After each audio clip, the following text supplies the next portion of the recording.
그런데 아이랑 놀아주는 진영님 자세가 어딘가 불편해 보이죠. 어이구 잘했어. 이렇게가 아예 되질 않아요. 지금 여기까지가 최대 한계고. 그래서 양반 아빠 자세가 지금 안 되는 상황이에요. 무릎 쪽 관절에 문제가 있으시군요.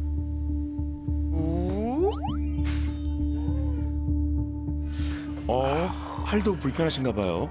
최근서부터 좀 왼쪽 팔꿈치도 이제 발작 오는 것처럼 똑같이 그냥 아프더라고요. 심했었을 때는 이제 아예 이 팔을 움직이지도 못할 정도로 혼자 거의 일주일 동안 좀 고생한 적이 있어가지고. 다리와 팔, 관절 곳곳이 아프다는 진영님. 그런데 그뿐만이 아니라는데요. 이렇게 심하게 될 거라고는 솔직히 생각을 못했죠. 심각하네요. 발가락 곳곳에 불룩하니 혹 같은 것들이 생겼는데요. 발가락 변형이 급격하게 와 있는 상태라고 합니다. 23살 때 처음 듣게 됐었죠. 이제 처음에 제가 통풍이 온 거는 엄지발가락 쪽이었었는데 이렇게 발만, 그러니까 땅에 닿기만 해도 너무 아프더라고요. 그래서 제가 이거를 걷지를 못했어요, 처음에. 12년 전 첫 통풍 진단을 받은 진영님. 그 사이에 가정도 이루고 아빠도 되었지만 통풍의 고통은 진영님을 떠나지 않고 늘 함께였습니다.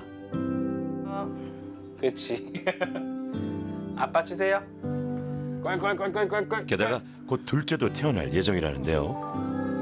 아파 팔꿈치 아프대 이거 봐. 저도 너무 힘들어요. 왜냐 애 무게도 이제 점점 더 커지는데 그래서 안아달라고 하고 저는 더 배는 더 불러오고 하는데 마냥 제가 다 안아줄 수는 없잖아요. 아빠가 좀 더 안아줘야 되는데 팔꿈치 아프다, 무릎 아프다, 발목 아프다. 한창 육아할 시기에 아빠가 아프면 불안하죠. 네, 많이 미안하죠. 네, 아기 한창 이제 놀고 싶어 하는데 제가 놀아주지 못하고 이렇게 살다간 진짜 안 되겠구나 좀 그럴 때가 있어요. 한 20대 중반 후반까지만 하더라도 그러니까 발작이라는 게 그렇게 자주 오지는 않았었어요. 두세 달에 한 번 정도 좀 무리를 했다 싶었을 때 이제 오는 수준이었는데 이제 30대가 이제 제가 넘어가면서 그 주기가 발작이 오는 주기가 좀 빨라지더라고요. 갑자기 발작이 오면은 이게 걷잡을 수 없더라고요. 너무 아파하고 아예 일어서질 못하고 하니까. 발작에 발 변형까지 어떻게 진행되는 병일까요? 통풍은 네 가지로 나눌 수 있습니다. 단계가 1단계, 2단계, 3단계, 4단계. 근데 1단계는 무증상 고요산 혈증이라고 하는 그런 시기예요. 이 시기는 관절이 하나도 안 아프고 아픈데도 하나도 없는데 우연히 검사한 혈액 검사에서 요산 수치가 7.0mg/dL 이상으로 올라가 있는 겁니다. 1단계 이후에도 계속 요산 수치가 높다면 심각한 통증 발작이 갑자기 찾아오는 2단계 급성 통풍 단계가 됩니다. 그러다 통증이 다시 씻은 듯이 사라지는 간헐기 통풍 3단계가 되는데요. 증상이 없다가도 다시 또 발작이 찾아올 수 있어 2단계, 3단계는 왔다 갔다 반복됩니다. 요산 수치가 높은 채로 이 상태가 10년 이상 지속되다 보면 발 변형이 일어나는 4단계 만성 결절성 통풍이 됩니다. 진영님은 현재 4단계인데요. 발 상태가 이렇다면 신발은 어떻게 신으시죠? 얘는 애초에 시도 자체가 안 돼요. 이렇게 해서 아무리 연습을 해도 여기까지가 한계인 거예요, 지금. 아예 들어가지가 않는 거죠, 지금. 구두는 아예 꿈도 못 꾸고 있고요. 평소에는 그냥 어쩔 수 없이 슬리퍼만 신고 다니고 있고요. 슬리퍼도 이렇게 신고 벗기 편한 것이어야 한다고요. 그런데 통풍은 왜 주로 발에 많이 오는 걸까요? 제일 많이 생기는 것은 엄지발가락이 제일 많이 생기고 그다음에 발등, 발목, 그다음에 무릎 이렇게 아래쪽에서 위쪽으로 올라오는 경향이 많습니다. 왜 발가락이나 발목이나 발등이 잘 생기느냐 하면은 요산이 피를 타고 내려갔다가 중력을 이기지 못하고 그 안에 쌓이게 됩니다.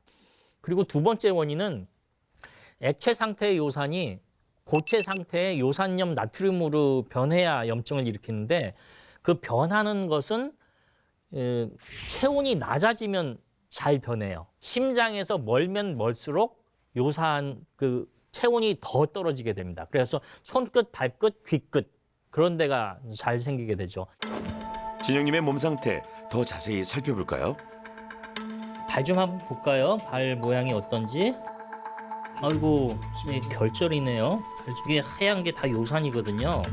이 요산 결절이라고 그래. 이걸 통풍 결절이라고 그러고 전신 골 스캔이 온 몸에 보면 이렇게 까맣게 된 거가 뼈가 손상이 된 거예요. 왼쪽에 발등, 발목, 그다음에 발가락, 오른쪽에 엄지 발가락하고 둘째 발가락하고 발목에 이렇게 손상이 있고 무릎에도 이렇게 손상이 있는 걸 볼 수가 있습니다. 왼쪽 팔꿈치에도 뼈 손상이 있는 걸 볼 수가 있습니다.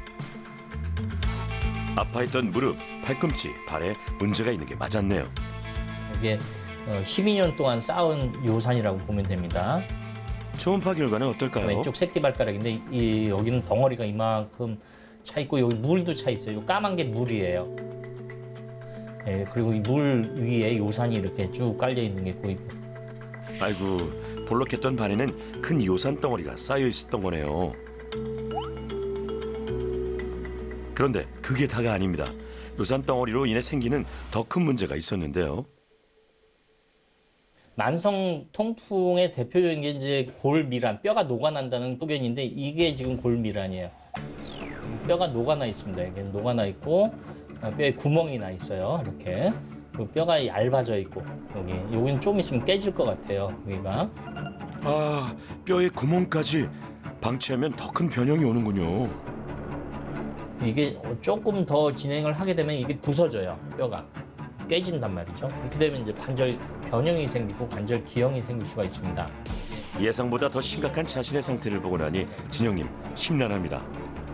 그런데 왜 이렇게까지 방치가 됐을까요? 그 피 검사를 보니까 요산 수치가 9.9로 굉장히 높아요. 아, 요산 수치도 여전히 높고요. 약은 아플 때만 먹는 약 드시고 요산 떨어뜨린 약은 안 드셨나 봐요. 네네, 맞습니다. 예. 뭐라고 진영님? 약을 먹지 않았다고요? 꼬박꼬박 듣지는 않고 좀 심해졌을 경우에만 좀 평소에는 아프지 않으면은 멀쩡하다 보니까 자꾸 약 먹는 걸 자꾸 놓치게 되더라고요. 통풍은 원래 고혈압이나 당뇨병, 고지혈증처럼 약을 평생 먹고 또 정기적으로 피 검사를 하면서 요산 수치를 6 이하로 유지를 하면서 약을 평생 드셔야 되는 것이 그런 질병인데 또 우리나라 통계에 따르면 통풍 발작이 지나고 나서 1년 있다가 약을 먹는 사람의 비율을 보니까 38% 정도밖에 안 돼요. 통증 발작이 갑자기 왔다가 또 거짓말처럼 사라지다 보니 많은 통풍 환자들이 약 복용을 소홀히 하고 있답니다. 통풍은 완치의 개념으로 치료하지는 않습니다. 관리하는 병입니다. 평생 관리한다라고 하는 개념으로 치료를 해야 됩니다. 왜 요산 떨어뜨리는 약은 안 드셨어요? 저만 그런 건지는 모르겠는데 그 요산 떨어뜨리는 약을 먹게 되면은 발작이 좀 더 심해지는 것 같더라고요. 네? 약을 먹었는데 발작이 더 심해졌다고요? 예, 맞습니다. 그 요산 떨어뜨리는 약을 처음 쓰다 보면은 몸 속에 피 속에 있는 요산이 떨어지면서 이 덩어리로 있던 그 요산 덩어리가 이렇게 녹아 없어지면서 백혈구가 잡아먹기 쉬운 조그만 그 결정으로 변하거든요. 그래서 요산 떨어뜨리는 약을 먹으면서 발작이 생기는 경우가 종종 있어요. 그거를 이동 발작이라고 해요. 이동 발작. 요산이 이동하면서 발작이 생긴다. 자연스러운 현상이군요. 발작이 나든 말든 비가 오나 눈이 오나 요산 떨어뜨리는 약은 계속 드셔야 평생 드셔야 되고 거기에다가 발작이 오면은 소염제를 드시든 진통제를 드시든 그걸 추가로 먹어서 염증이 깔아앉을 때까지 계속 먹어야 돼요. 그래서 원래 먹던 약을 끊으면 안 돼요. 통풍약은. 아셨죠, 준영님? 통풍약은 평생 드셔야 합니다. 그다음에 그 통풍이 생기는 거는 가족력이 좀 있어야지 되는데 가족력은 없나요? 딱히 가족 중에 아버님, 뭐 네. 삼촌 그런 음식은 주로 어떤 거를 드세요? 좋아하시는 음식이? 보통 그냥 제가 몇 끼마다 진영님의 식습관 어떤 문제가 있을까요? 진영님의 일상을 좀 들여다보겠습니다. 식사 시간이네요. 각종 나물 반찬에 제육볶음. 평범한 상차림인데요. 그런데 진영님 가만 보니 고기 반찬만 드시는데요. 나물 같은 반찬에는 전혀 손을 대지 않는데요. 아하, 멀죠? 급기야 반찬 접시까지 아내 앞으로 옮겨놓습니다. 밑반찬을 아예 안 먹어요. 아예 전혀 안 먹어서 거의 해 놓을 필요성을 못 느껴요. 매끼 고기가 없으면 밥을 안 먹는 지독한 육식파시라고요. 물 줄까? 거기다 슬그머니 꺼내오는 저것은 아니 오후에 애랑 놀아주기로 약속했잖아. 밥 먹자 일단. 알았어, 밥 먹자. 나물도 먹어 이제? 야 아빠도 안 먹는 걸 너가 먹네? 그러게요. 2살 희재도 이렇게 잘 먹는데. 자기 아들은 나물도 먹는데 나물도 좀 먹고 해야지. 일단 한 잔만 좀 먹으면 안 될까? 한 잔만. 잔소리를 많이 하면은 저랑 희재랑 잘 때 몰래 이렇게 먹고 다음날 아침에 걸리고 뭐 이러더라고요. 그런 적이 많은 것 같아요, 제가 느끼기에는. 고기와 술. 그런데 이런 식습관 진영님만이 아닙니다.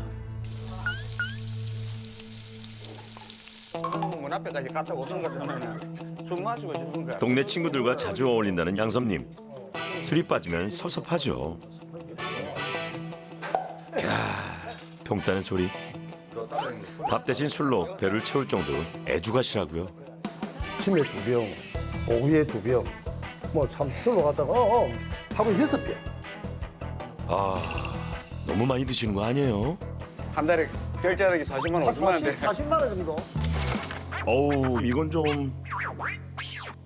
그 전부터 직장 다닐 때부터 술은 많이 마셨어요. 술은 많이 마시고 직장을 그만두고 나서부터는 이제 더더욱 이제 많이 마시게 되더라고요. 집에 혼자 있는 시간이 많고.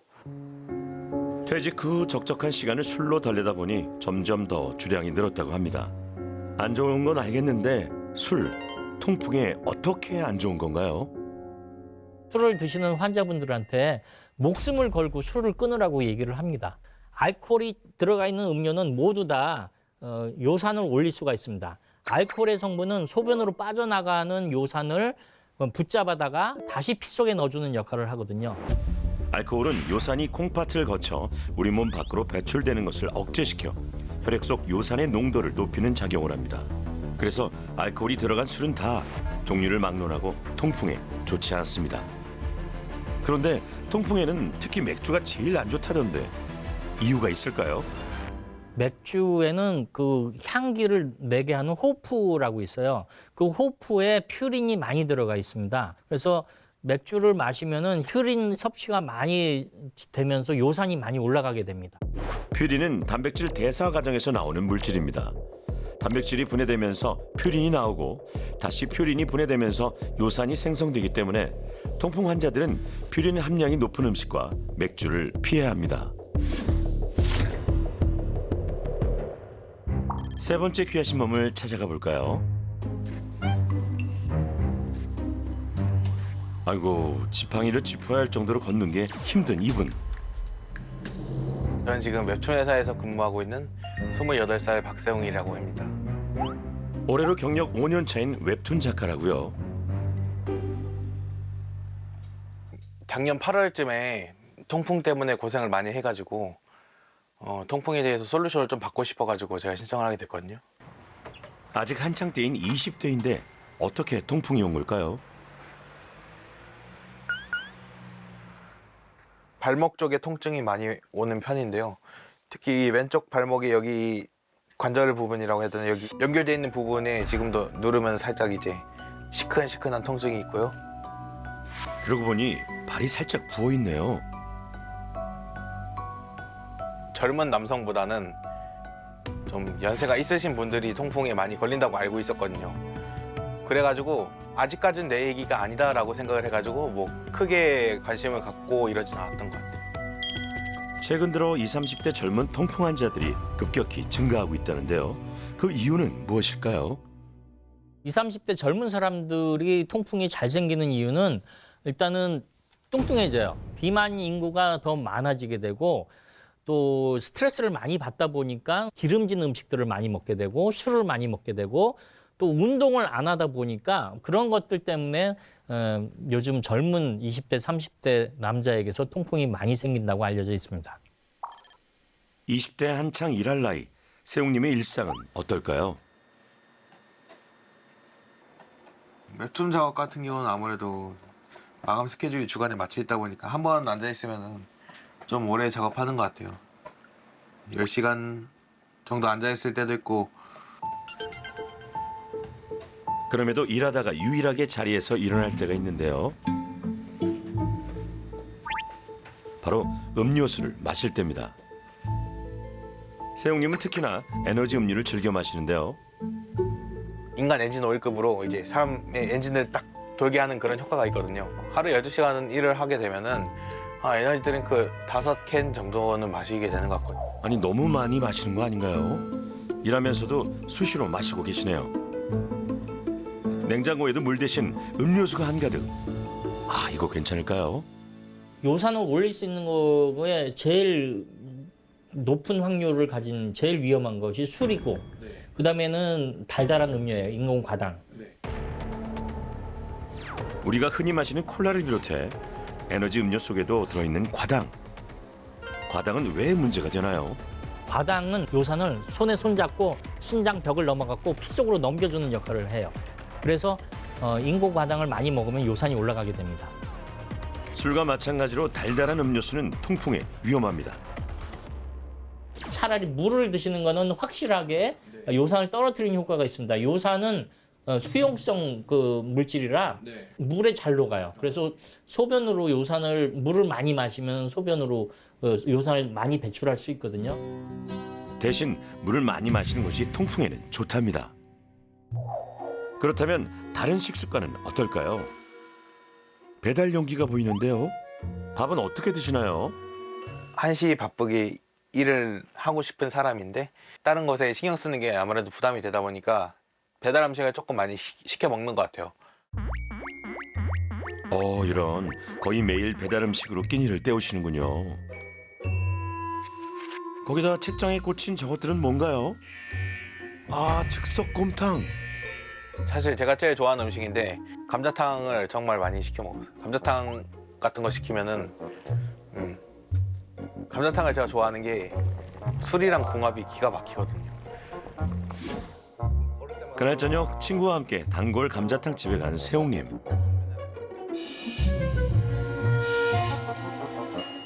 가장 좋아하는 감자탕에 시원한 소주 한 잔. 이것이 곧 삶의 행복이라 여기겠지만 이것들 다 통풍에 안 좋은 음식이라고요. 하나 더 시켜도 돼요? 촬영 중인 것도 개의치 않으시네요. 아주 행복해 보입니다.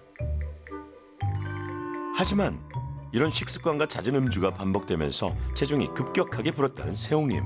몇 년 사이 50kg이나 늘었다는데요. 우리 몸에 요산이 생성되는 기전을 보면은 우리가 먹는 거에서 30%가 들어오고 자기 스스로 만들어내는 요산이 몸에서 재생되는 요산이 70%나 되기 때문에 뚱뚱한 사람은 살을 빼야 됩니다. 그래서 50kg인 사람이 요산을 100개 만들어낸다면은 몸무게가 100kg인 사람은 요산을 200개 만들어낸다는 거죠. 그래서 요산이 높아질 수밖에 없고 그렇게 높으면 높을수록 통풍의 위험이 증가한다는 것이죠. 과연 세용님의 몸 상태는 어떨까요? 비만 상태를 확인하기 위해 복부 초음파도 실시했는데요. 예, 안녕하세요. 박세웅 씨. 앉으세요. 다행히 이제 피 검사를 했더니 요산 수치는 4.0으로 잘 떨어지고 있어요. 요산 수치가 잘 조정이 되고 있는 거는 그동안 약을 그래도 잘 드셔갖고. 통풍약 때문에 요산 수치는 괜찮다고요. 근데 콜레스테롤이 조금 높으시고요. 네. 또 LDL이 나쁜 콜레스테롤인데 LDL 콜레스테롤도 조금 147로 높게 올라가 있고 대사질환과 관련된 여러 수치들이 다소 높은 편이라네요. 뿐만이 아닙니다. 간 초음파 검사를 했어요. 까맣게 보여야지 정상인데 간에 지방이 끼면 허옇게 보여요. 이런 것들이 지금 지방간 소견입니다. 그러네요. 하얗게 지방간도 보이네요. 이 상태로 계속 하면은 뭐 합병증도 생길 수가 있고 또 생명도 위험에 받을 수가 있고 간경화, 간암 갑자기 그런 온갖 위험도 있을 합병증을 수가 말씀하시는 있고, 중풍이나 교수님. 심근경색증의 위험도 있을 수 있기 때문에 세용님, 목숨을 걸고 이해가 잘 안 가는 표정인데요. 말씀을 드리고 있습니다. 혹시 통풍 자체가 통증이 있는 것 말고도 목숨에 직접적인 영향이 있는 질병인 건가요? 예, 맞습니다. 그 통풍은 그 아픈 거, 관절이 아픈 거는 통풍이란 전체 질환의 빙산의 일각에 불과해요. 아픈 거는. 한 연구에 따르면은 통풍 환자는 전반적으로 사망률이 일반인에 비해서 1.3배에서 1.7배 높다는 보고가 있고 수면 위로 나타나는 것이 관절염과 통풍 결절이라고 그러면 수면 밑에 가라앉아 있는 것은 통풍과 동반된 질환, 뭐 만성 신장병, 고지혈증, 동맥경화, 고혈압, 심근경색증, 뇌혈관 질환, 좀 목숨을 위협할 만한 나쁜 병들이 밑에 깔아앉아 있는데 그거를 보지 못하고 관절염으로만 생각을 하기 때문에 이 질병이 무서운 병인지를 모르고 있는 거예요. 온갖 합병증이 동반된다는 통풍. 그 위험을 미리 예방하기 위해 또 다른 검사에 들어갔는데요. 혈관이 건강한지, 혈관에 기름때가 껴있는지 그런 거를 확인을 한 가장 좋은 방법은 경동맥 초음파를 하는 방법입니다. 우리 목에 있는 경동맥은 심장에서 뇌로 혈액을 보내는 곳으로 이곳을 검사하면 우리 몸 전체 혈관의 상태를 알 수 있다고 합니다. 20대인 세용님과 30대인 진영님의 혈관은 어떤 상태일까요? 나이가 젊어서 혈관이 건강해서 그런데 40대, 50대 가면은 이 상태로 계속 가면 반드시 동맥경화가 또 생기고 또 중풍이나 심근경색의 위험이 높아질 수가 있습니다. 두 분은 젊어서 아직 문제가 없다지만 지금부터라도 관리가 필요합니다. 이쪽은 지금 보면은 60대 양섭리의 혈관에는 문제가 있는 것 같네요. 이 두꺼워진 부분이 이게 내경이 100%라고 그러면은 한 19.1%, 18%가 좀 좁아져 있어요. 요거 때문에. 아, 그러게요. 혈관이 좁아졌네요. 통풍의 합병증인 동맥경화가 지금 뭐 연세도 환갑이 넘으시고 그러셔서 나왔을 가능성도 있고요. 그래서 이거에 대한 치료도 같이 해드려야 통풍 치료가 제대로 되는 거예요. 통풍 검사가 이렇게 많은 이유가 다 있었네요. 이렇게 세 분의 각종 정밀 진단이 끝났습니다.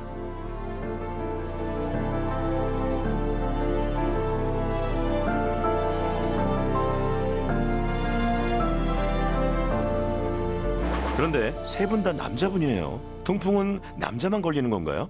여자는 에스트로겐이라고 하는 여성 호르몬이 사춘기 때부터 폐경기까지 나오는데 이 에스트로겐이라고 하는 여성 호르몬은 강력한 요산 배설 촉진제로 작용을 하거든요. 아, 그래서 남성들이 많이 걸리는군요. 하지만 완경기 이후에는 여성들도 걸릴 확률이 높아진다고 하니 모두가 통풍에 대해 더 주의해야겠네요. 물론 치료해서 요산을 떨어뜨리는 데는 약이 제일 중요합니다. 그렇지만은 생활 습관 개선을 하지 않으면은 갑자기 요산이 올라갈 수 있어요. 통풍약을 먹는다고 뭐 위안을 가지면서 술도 먹고 고기도 먹고 운동도 안 하고 그런 사람인데, 근데 그런 분들은 이제 통풍 발작은 가라앉힐 수는 있지만은 중풍이나 심근경색증 또 뭐 지방간, 뭐 간경화 그런 게 생길 수가 있거든요. 그래서 약물 치료와 비약물 치료, 생활 습관 개선은 반드시 한꺼번에 동시에 나가야 됩니다.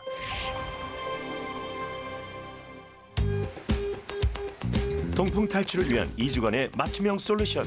그 첫 번째, 식습관입니다. 강현주 영양사라고 합니다. 통풍 환자들이 주의해야 할 음식은 뭔지 배워봅니다.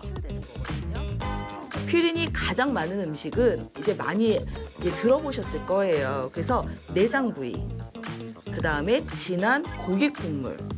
주로 고단백의 기름진 음식들이 통풍에 안 좋군요.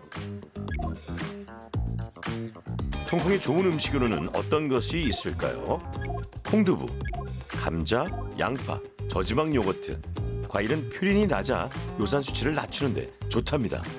그런데 여기서 궁금한 점, 등푸른 생선은 통풍에 안 좋은 게 맞나요? 실은 등푸른 생선이 우리 건강에 매우 좋은 음식이거든요. 하지만 퓨린 함량이 많기 때문에 가급적 피하시면 좋으시죠. 뭐 고기도 많이 먹지 못한다고 하시고, 그쵸? 아니 뭐 먹고 살지? 뭐 풀만 먹으란 얘기인가? 라고 생각이 드실 수는 있지만 이 통풍 식사는요, 모든 음식을 골고루 다양하게 적당하게 드시라는 거거든요. 퓨린 함량이 높다거나 뭐 액상가당이 많이 들어있는 것들을 좀 조심하시면서 몇 끼 적절하게 잘 드시면 되는 거예요. 가급적 피하되 적절하게 먹는 것이 중요하군요. 세 분 모두 술을 너무 좋아하셨는데요. 통풍을 잡기 위해서는 금주도 필수입니다. 제가 여러 번 강조를 드리고 있어요. 금주는 정말 필수입니다. 그래서 제가 이렇게 음주 해방 일지라는 걸 드릴 거거든요. 내가 하루 동안에 술을 얼마나 먹는지를 기록을 하시는 거고요. 금주일기도 과제로 주어졌습니다. 통풍에 좋은 식습관 꼭 지키셔야 합니다.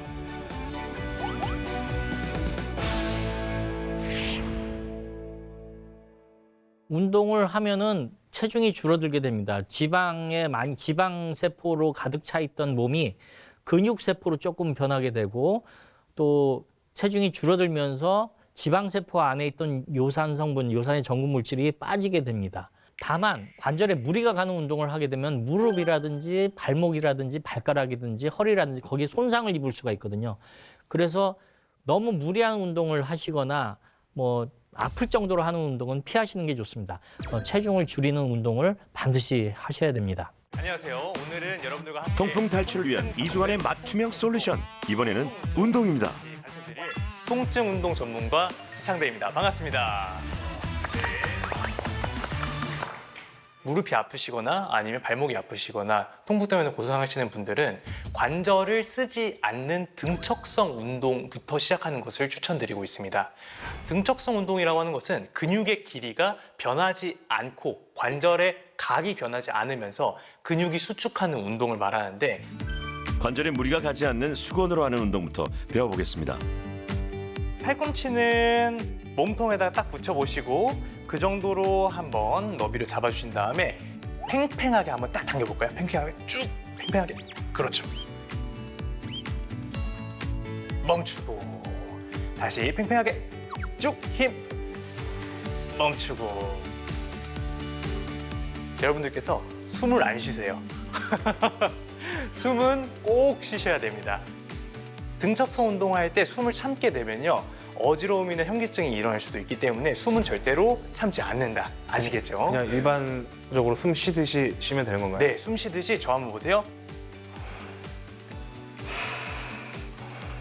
편안하게 숨을 쉬시는데 팔에는 힘을 주시고 하시면 됩니다. 다음은 수건을 이용한 하체 운동입니다.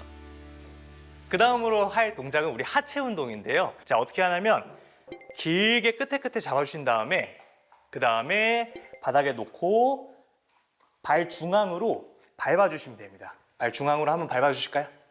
네. 무릎을 조금 더 구부려 주셔가지고 허리를 반듯하게 세워보시면 됩니다. 허리를 반듯하게. 좋아요. 자, 그 상태에서 바닥을 밟으면서 손 꽉 쥐고 한번 밀어볼까요? 쭉. 그렇죠. 둘, 셋. 쉬운 동작일수록 정확하고 바른 자세가 중요하겠죠.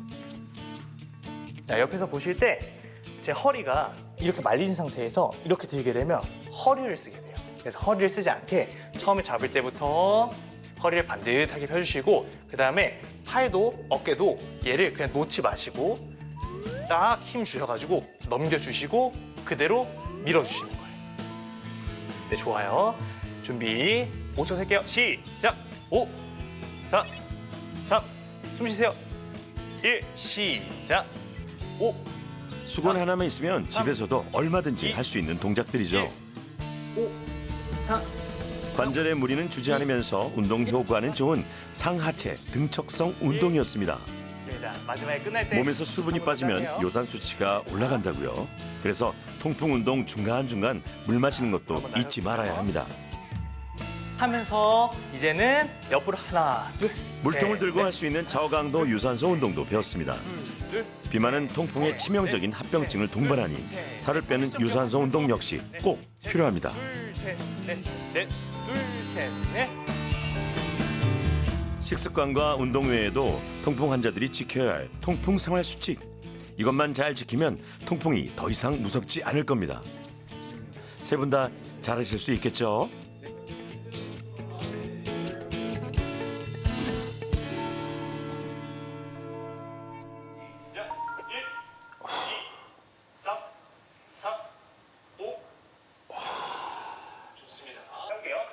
퇴근 후 운동 중인 진영님 어떠세요? 할만한가요? 막상 해보니까 엄청나게 무리한 운동은 아닌데 다 끝나면 땀이 나 있어요. 그래서 등에 옷이 다 젖어 있을 정도로 이게 효과가 상당한데 이게 좀 신기하더라고요, 많이. 셋, 넷, 둘, 셋. 아이고 아빠를 따라 희재도 열심히 하네요. 운동 후에는 틈틈이 물 마시기 미션도 클리어. 자기가 세팅만 해. 그럼. 난 뭐. 식사 메뉴도 완전히 달라졌습니다. 오 채소가 가득하네요. 고기 반찬은 좀 줄이고 계세요? 엄청 줄였죠, 거의. 평소에 먹는 양의 거의 반의 반 정도밖에 안 될 정도로.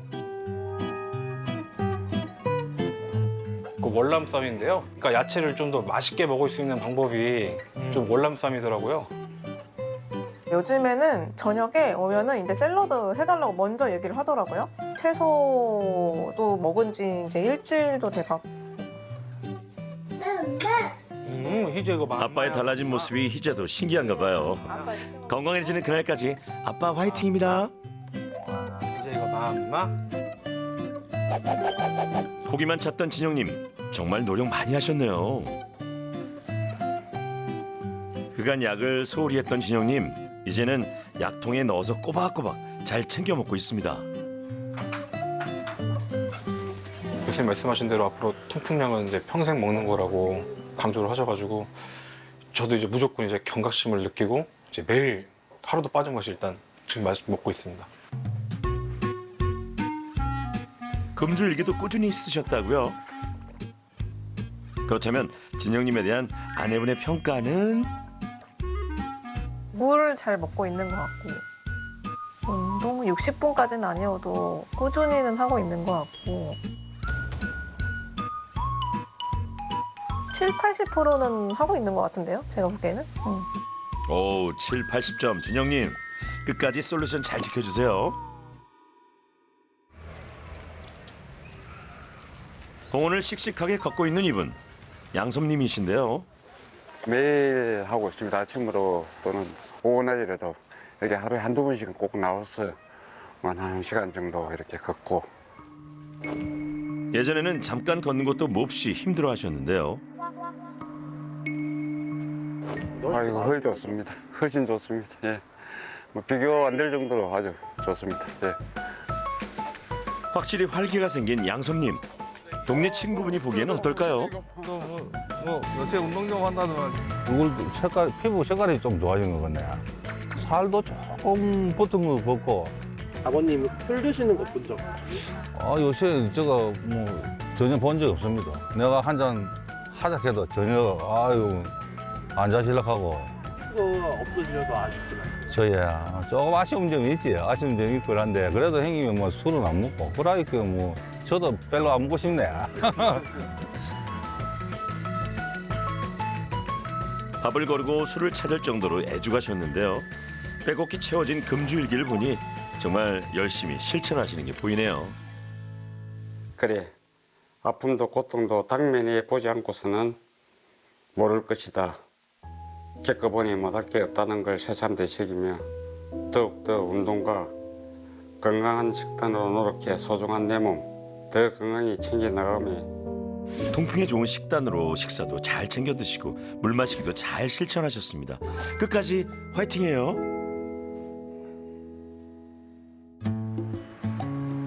마지막으로 세웅님, 화려한 옷을 입고 어디 가시는 거죠? 아, 장 보러 오셨네요. 식재료도 이것저것 꼼꼼히 고르는데요. 이 채소 같은 거 조금 많이 먹으려고 하는 것 같습니다. 배달 음식은 끊고 집밥 해먹기를 실천하고 있다고요. 오, 칼질도 제법인데요. 저 원래 요리하는 거 좋아했었는데 아무래도 시간이 좀 없다 보니까 요리할 기회가 별로 없었던 것 같습니다. 채소가 듬뿍 들어간 오므라이스에 나물 반찬, 두부조림까지 덕분에 룸메이트도 함께 건강해지고 있다고 하네요. 원래 맨날 배달 음식 먹었는데 이 배달 음식 같은 것도 안 먹고. 내가 회사에 도시락 싸간다는 거 생각도 못했는데. 예전처럼 소주 먹고 싶고 그러진 않아. 근데 이렇게 집밥 먹을 때는 솔직히 생각 안 나거든. 한 번도 안 먹었어요. 저. 네. 감자탕도 한 번도 안 먹고 저 배달 음식도 한 번도 안 시켜 먹거든요. 네. 이제 제가 그거 식비 좀 많이 아꼈어요. 일석삼조 집밥의 효과네요.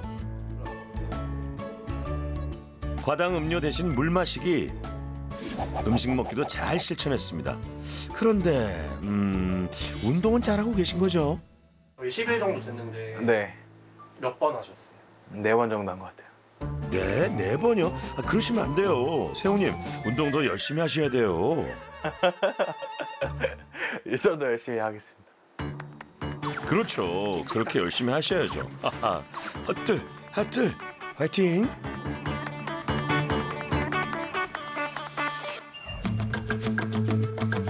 이 주간의 솔루션이 끝나고 다시 찾은 병원.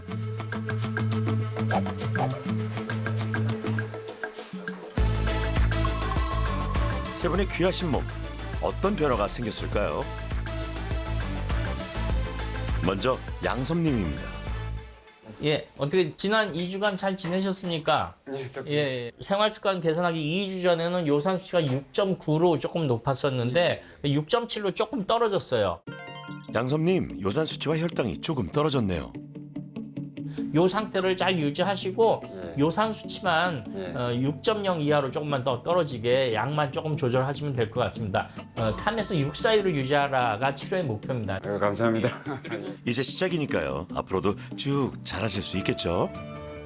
이 좋은 어떤 그 실천 프로그램을 갖다가 제 혼자서라도 꾸준하게 변함없이 더 확고하게 지켜나가기로 마음에 다짐을 했습니다. 예. 다음은 박세웅님. 2주간 잘 지내셨고요. 예.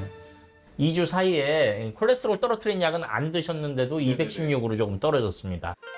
세웅님, 여러 가지 대사증후군이 걱정됐었죠? 중성지방도 2주 전에는 168로 굉장히 높았는데 125로 뚝 떨어졌어요. 와, 정말 좋아졌네요. 많이 떨어졌네요. 그다음에 요산이 제일 중요한데 요산이 2주 전에는 4.0이었는데 3.3으로 많이 떨어졌습니다. 많이 떨어졌어요. 4.0도 좀 낮은 상태이긴 해요. 꾸준히 먹은 약 때문인지 요산 수치도 안정적이고 여러모로 나아졌습니다. 제가 반드시 권장하고 싶은 거는 지금 다른 건 다 잘하셨는데 운동만 좀 하루에 1시간 이상 하시면은 더 건강한 몸을 가지실 수 있을 겁니다. 예. 조금만 관리해도 확 달라진다는 것 아셨죠, 세웅님? 제 주변에도 20대이신데 통풍에 걸리신 분들이 꽤 있거든요. 이렇게 관리함으로써 좀 좋아질 수 있다는 거를 좀 많이 느끼셨으면 좋겠습니다. 마지막 진영님, 4단계 통풍으로 상태가 제일 심각했었는데요. 요번에는 그때 약을 드시고 발작이 있었나요, 없었나요? 2주 동안 발작은 한 번도 없었어요. 예, 다행입니다. 예. 계속 꼬박꼬박 챙겨 먹겠습니다. 예. 이제 요산입니다. 제일 중요한 게 통풍에서는 요산 관리가 제일 중요한데 지난번에는 2주 전에는 9.9였어요. 변화가 있을까요? 이제 높았는데 지금 6.4로 많이 떨어졌습니다. 우와, 진짜 많이 떨어졌네요. 여기까지 떨어질 수가 있나? 그럼요. 더 떨어져야 되고요, 앞으로. 치료의 목표는 6 이하로 떨어뜨리는 거예요. 통풍은 반드시 약을 복용을 하셔야만 치료가 됩니다. 약을 잘 복용하셔야만 요산을 6 이하로 유지해서 낮은 상태를 유지할 수가 있습니다. 중요한 건 생활습관 개선을 계속해서 운동 열심히 하시고 체중 줄이시고 그러면 여기 덩어리들 있던 거, 발에 있는 덩어리, 팔꿈치에 있는 덩어리 이거 다 없어집니다. 1, 2년 사이에 다 없어집니다. 듣고 싶으셨던 말을 들으니 정말 표정이 환해지셨네요. 저도 응원할게요. 되게 안일하게 생각하고 살아왔거든요. 그게 제가 거의 12년이에요. 지금이라도 이제 이거를 보시는 분이 있으면 저를 보고 반면교사 삼아가지고 그거에 대한 관리를 시작했으면 하는 바람입니다. 평생 자신을 아끼고 관리하는 것만이 통풍의 치료법이라는 사실. 이후에도 꾸준히 실천해 주세요.